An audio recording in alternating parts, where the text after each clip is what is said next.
अधिकार भी है, फंडामेंटल राइट भी है आम आदमी का।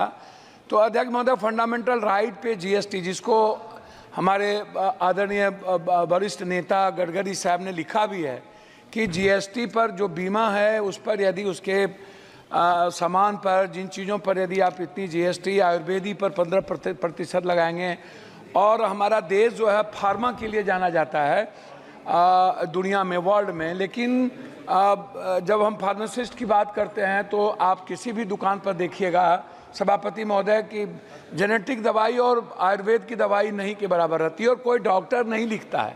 डॉक्टर पर्ची उसी को लिखेगा जो उनको कमीशन देता है। डॉक्टर बगैर कमीशन के दवाई लिख ही नहीं सकता। दवाई के लिए एमआर हैं, बहुत क्लियर है सभापति महोदय। मेरा कुछ भी नहीं कहना, मेरा कहना है कि स्वास्थ्य पर आप कितना बजट देते हैं, क्या देते हैं, उसमें मैं डाटा में नहीं जाऊंगा।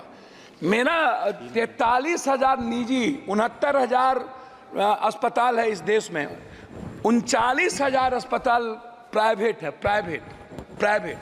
और किसी भी सरकारी अस्पताल में अल्ट्रासाउंड, सीटी स्कैन, एमआरआई नहीं होता है, जांच नहीं होता है, कैंसर का इलाज नहीं है। बिहार में किसी भी गांव में, शहरों में, डिस्ट्रिक्ट में नहीं के बराबर है। आप एम्स की बात करते हैं, मुझे आश्चर्य लगता है कि जब डॉक्टर ही जर्मनी और अन्य कंट्री की स्थिति देख लीजिए महोदय, जिस देश में हमारी दवाई तो नेपाल में नहीं ले रहा है। नेपाल कह रहा है कि जो ड्रग्स है ना, अब इंडिया की ये जहर है, इसको वहां के बनाए हुए नेपाल ने मना कर दिया।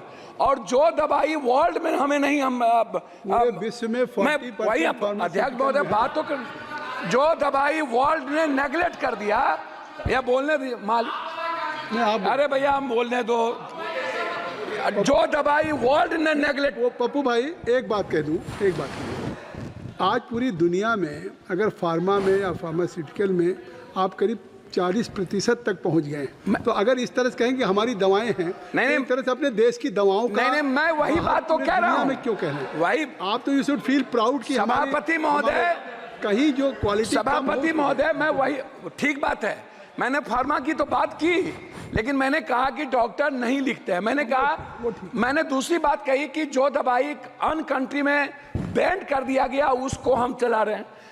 मैं दूसरी तीसरी बात करना चाहता हूं कि जैसे प्राइवेट है डॉक्टर, मैं सिर्फ प्राइवेट पढ़ाऊंगा।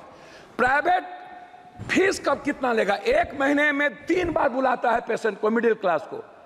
1,000 रुपया से कम नहीं लेता, 500 से फिजिशियन कम नहीं लेता। ये कौन तय करेगा? Ultrasound, CT scan, MRI, x ray, जांच 3800, 4,000, 12,000 जांच में लग जाते हैं एक मिडिल क्लास को।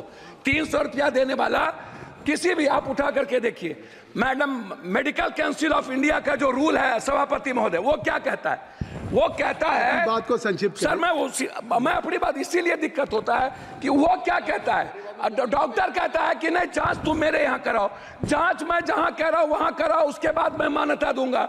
जो पैथोलॉजी अल्ट्रासाउंड प्राइवेट करता है, जो डॉक्टर नहीं है उसको खोल के, और जांच में गलत तरीके से जांच दे देता है। मैं उसी पर आ रहा हूं, मैं जांच गलत देता है, पैथोलॉजी जांच गलत देता है, और डॉक्टर दवाई बेचने के लिए ये करते हैं। मेरा आग्रह है, जो नर्सिंग होम डॉक्टर के नहीं है, कोई पप्पू यादव ने खोल लिया, ABCD माफिया ने खोल लिया, और डॉक्टर का नाम देकर के वो नर्सिंग होम चला रहा है। क्यों चलाएगा? उसके लिए रेगुलेटरी बॉडी क्यों नहीं है? बिहार सरकार रेगुलेटरी बॉडी क्यों नहीं बनाती है? MP का उस पर कोई निगरानी क्यों नहीं है? तो मेरा आग्रह है इतना ही कि कम से कम फीस तय हो। अल्ट्रासाउंड, सीटी स्कैन, एमआरआई, मुझे बहुत कुछ बोलना था लेकिन आप कह रहे हैं, मैं अपने क्षेत्र का 1 मिनट में बोल के, 4 मिनट, मैं अपने क्षेत्र, आपका नाम है, मैं अपने क्षेत्र का बोल के, बिहार, कोसी, सीमांचल, पूर्णिया जिले में, पूर्णिया जिले के लिए, कोसी सीमांचल में मैं एक एम्स की बात, पूर्णिया जिले में कैंसर, सीमांचल मुख्यालय पूर्णिया में बर्न अस्पताल, सीमांचल क्षेत्र में जिला मुख्यालय पूर्णिया में कैंसर अस्पताल, कोसी जिला मुख्यालय सहरसा में आयुर्वेदिक मेडिकल कॉलेज, कोसी कमिश्नरी जिला मुख्यालय सहरसा में ट्रामा सेंटर, और बिहार पूर्णिया जिला। आ गई बात, आपकी बात आ गई, मैं लास्ट कर रहा हूं।